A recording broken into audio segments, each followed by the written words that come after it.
Si vous ne faites pas attention et que vous sortez de la réalité au mauvais endroit, vous finirez dans les backrooms.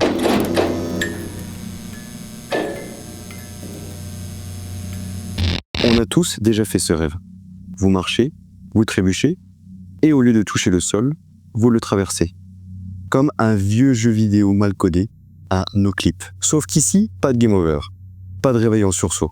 Juste une chute infinie vers l'administration de l'enfer. Les plus anciens de la chaîne le savent, j'ai déjà traîné mes guêtres dans ce dédale lors d'une petite série de vidéos il y a quelques temps. Mais résumer l'horreur de l'infini en format court, c'est comme essayer de résumer l'efficacité de l'administration française en une phrase. C'est frustrant, mais ça ne rend pas service à la lourdeur du truc. Parce qu'au fond de l'enfer, c'est pas le feu et les fourches.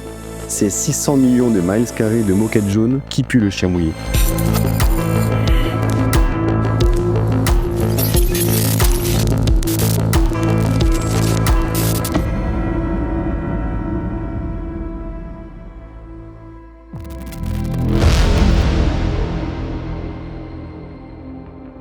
Tout part d'une simple photo postée sur 4chan le 12 mai 2019.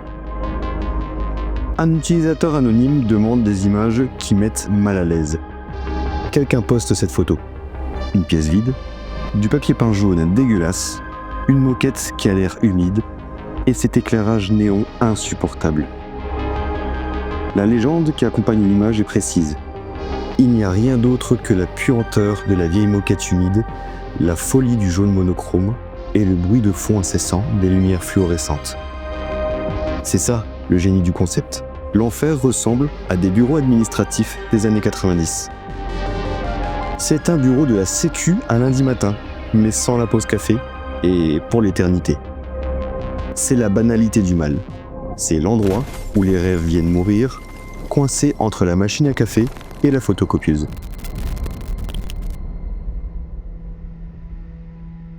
Mais pourquoi ça marche? Pourquoi les gens sont terrifiés par des murs jaunes?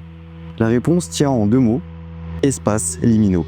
Un espace liminal, c'est un lieu de transition. Un endroit où l'on n'est pas censé rester. On le traverse pour aller d'un point A à un point B. Mais quand vous enlevez les gens de ces lieux, ils deviennent faux.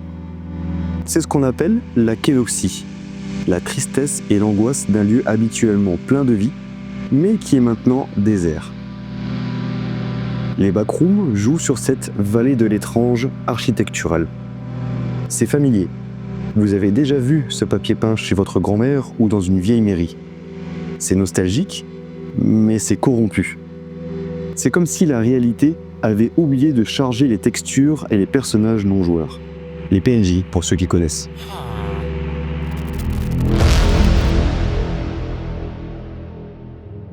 Si les backrooms étaient juste des bureaux vides, ce serait chiant.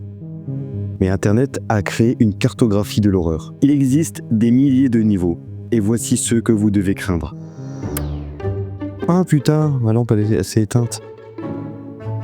Oh la loose. Pause technique, nique. Ma lumière elle s'est éteinte. Achetez chez Temu. Achetez chez Temu. Ah, acheter chez Temu, c'est nickel. Ok, on reprend. Le niveau 0, le lobby. Celui que tout le monde connaît. Jaune, bruyant, vide. Ici, vous êtes seul. Si vous entendez quelque chose, c'est probablement votre écho ou votre santé mentale qui s'effrite. La seule menace, c'est la déshydratation et l'ennui mortel. Le niveau 1, la zone habitable. Les lumières s'éteignent parfois. Il y a des flaques d'eau au sol. Et surtout, vous commencez à entendre des bruits qui ne sont pas les vôtres. Le niveau 2, Pipe Dreams. La température monte insupportablement. C'est étroit, ça sent le moisi et le gaz. C'est claustrophobique.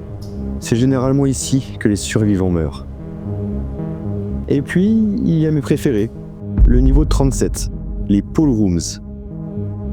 Un complexe aquatique infini. Tout est blanc, carrelé, propre. L'eau est tiède, c'est beau, non? Détrompez-vous. le bruit de l'eau qui clapote sans fin et la solitude absolue dans ce décor de rêve aseptisé finissent par être plus terrifiants que les monstres. C'est une prison de luxe.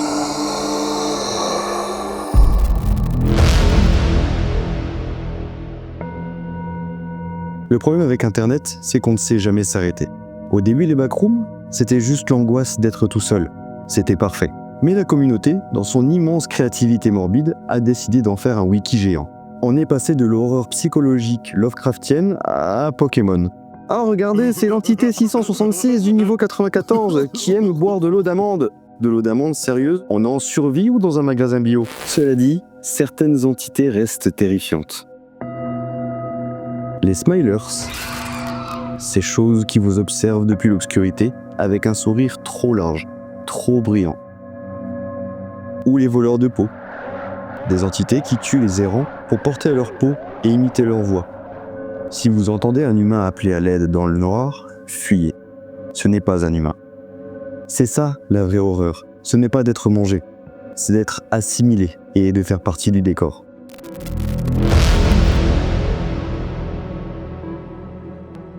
Heureusement, en 2022, un gamin de 16 ans, Kani Pixels, a tout changé. Il a réalisé une série de vidéos en found footage. La caméra VHS qui tremble, le grain de l'image. Le côté document classifié d'une entreprise fictive, la Sync. Il a transformé une blague d'internet en chef-d'œuvre de l'horreur analogique. Ça rend le truc réel. On ne regarde plus une image, mais on regarde les preuves de vie d'une personne qui a disparu dans les années 90.